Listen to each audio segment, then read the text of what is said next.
প্রিয় বন্ধুরা, কেমন আছেন? আশা রাখি ভালো। যুদ্ধ যুদ্ধ যুদ্ধ। পৃথিবীর অসংখ্য অসংখ্য ধর্মে যুদ্ধের কাহিনী আছে। ইসলাম ধর্মে আছে যুদ্ধের কাহিনী। আদম দুই পুত্র হাবিল এবং কাবিলের মধ্যে যুদ্ধ হয়েছিল, এক। আবার ইবলিস শয়তানের সাথে ফেরেশতাদের একটা দ্বন্দ্ব হয়েছিল, দুই। এবং আদম এবং হাওয়ার সাথে একটা দ্বন্দ্ব হয়েছিল, তিন। এবং আল্লাহর সাথে ইবলিস শয়তানের তর্ক হয়েছিল, চার। একের ভিতরে চার, এটা আমাদের ইসলাম ধর্মে আছে, আছে না? আছে। আচ্ছা, এবার যদি আমরা যাই সনাতন ধর্মে, সনাতন ধর্ম কিন্তু আপনার এই যুদ্ধের কাহিনী আছে। সেটা হচ্ছে যে দেবতাদের সাথে অসুরদের যুদ্ধ হয়েছিল, সেই কাহিনী আছে। আবার গিলগামেশের মহাকাব্য, অর্থাৎ গোটা পৃথিবীর মধ্যে সর্বপ্রাচীনতম এবং সর্বপ্রথম লিখিত যে গ্রন্থ গিলগামেশের মহাকাব্য বা গ্রন্থ, সেখানেও সেই যুদ্ধের কাহিনী আছে। সেখানে আপনার ইসের সাথে ওই গিলগামেশের সাথে বনের রাজা হোম বাবার যুদ্ধ হয় এবং হোম বাবার 7টা ছেলে এবং নিজেও নিহত হয়, এই কাহিনী আছে। সে বিরাট কাহিনী, সেখানে যাব না। এবার চলে যাবার মিশরীয় ধর্মে, সেখানে যুদ্ধের কাহিনী আছে।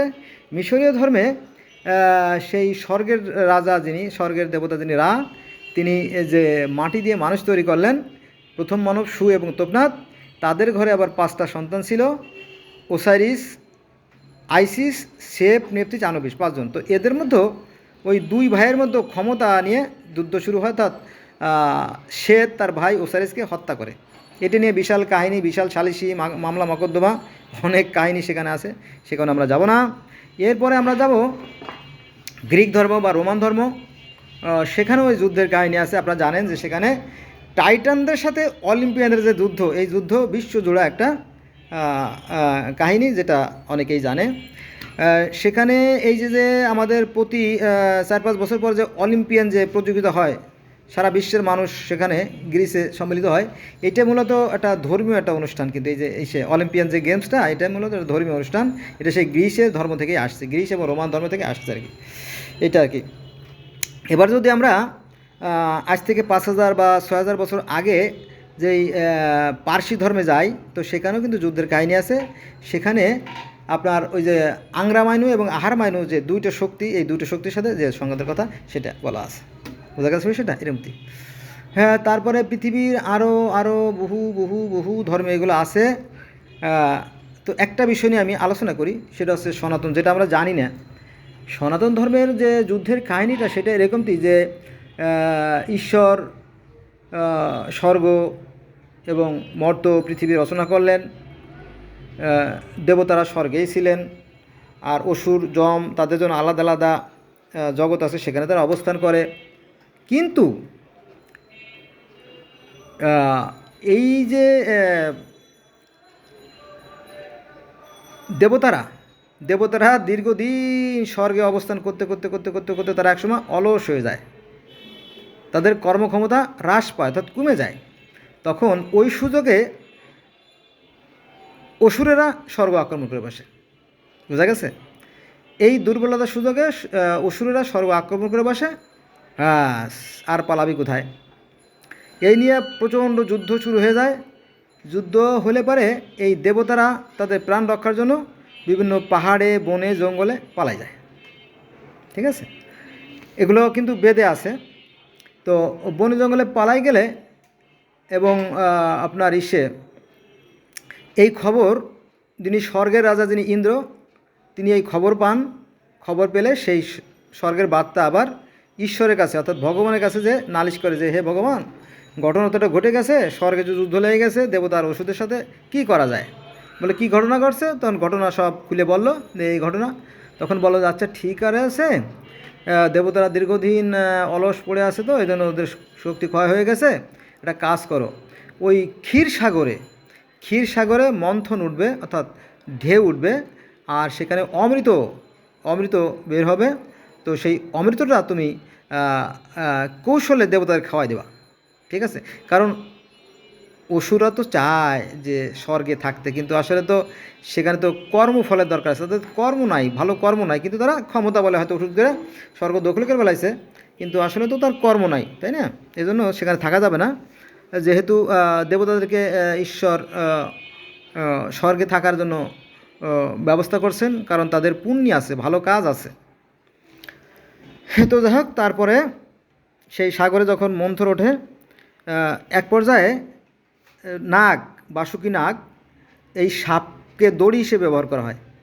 দড়ি দড়ি সাপ দড়ি, সেই প্রচণ্ড দেহের মধ্যেই সেই নৌকো বেঁধে রাখাকে চারটিখানি কথা।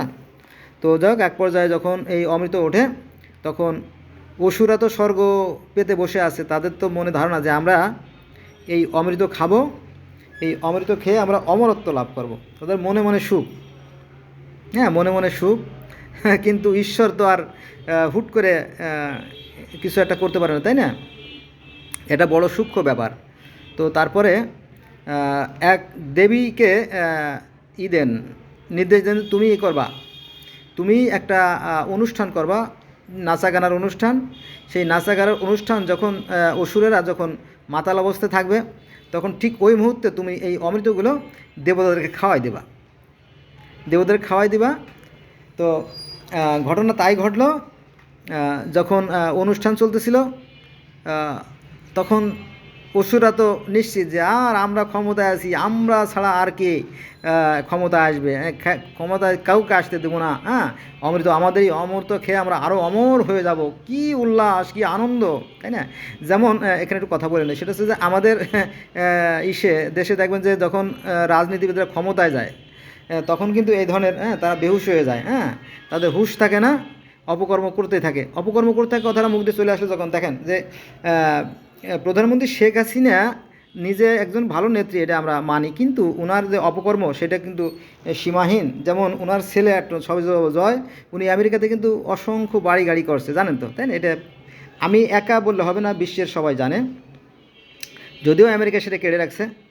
তারপরে যে টিউলিপকে তার আসন থেকে বিদায়, তারপরে প্রধানমন্ত্রী শেখ হাসিনাকে বিদায়, এগুলো কিন্তু পাপের ফসল। কারণ উনি এই র্যাব পুলিশকে দিয়ে নিরীহ মানুষকে যে অত্যাচার করছেন, ফলে সৃষ্টিকর্তা আল্লাহ তিনি অসন্তুষ্ট হয়ে গেছেন, হ্যাঁ, তার পতন ডেকে আনছে।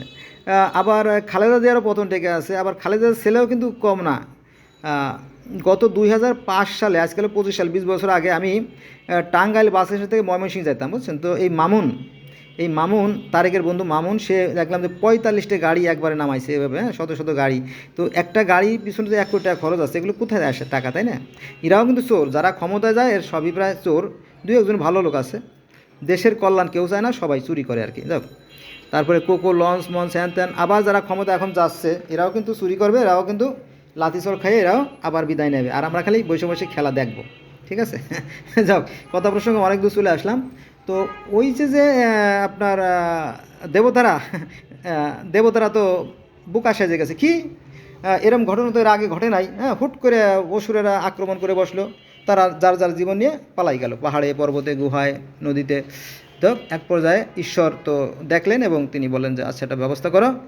তো তিনি আবার দেবীকে বলে, শোনো, তুমি যখন নাচা গানা গাছা বলতে থাকবা, তখন তোমার কৌশলে এই অমৃতগুলো ওই যারা সুবিধা বঞ্চিত, যারা দেবতা, তাদেরকে খাওয়াই দিও।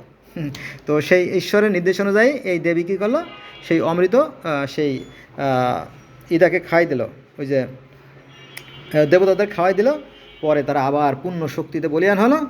তখন লে হালুয়া, এবার কই যাবি, তখন তখন তো শক্তি ফিরে আসছে, তাদের হাতে যখন অস্ত্র আছে তখন, তাই না? তো আর সমস্যা নেই। তখন এই ওষুধের ঘটনা শুরু করলো, ওষুধরা পরে পালায় পালায় যার যার চলে গেল। তো এই স্বর্গে যুদ্ধের কাহিনী পৃথিবীর অসংখ্য ধর্মে আছে। যেমন আপনার ইহুদি ধর্ম এবং খ্রিস্টান ধর্মে আছে যে আপনার ইরার সাথে ইবলিস, ইবলিস হচ্ছে আপনার কী নাম জানি, গ্যাব্রিল, তারপরে লুসিফার।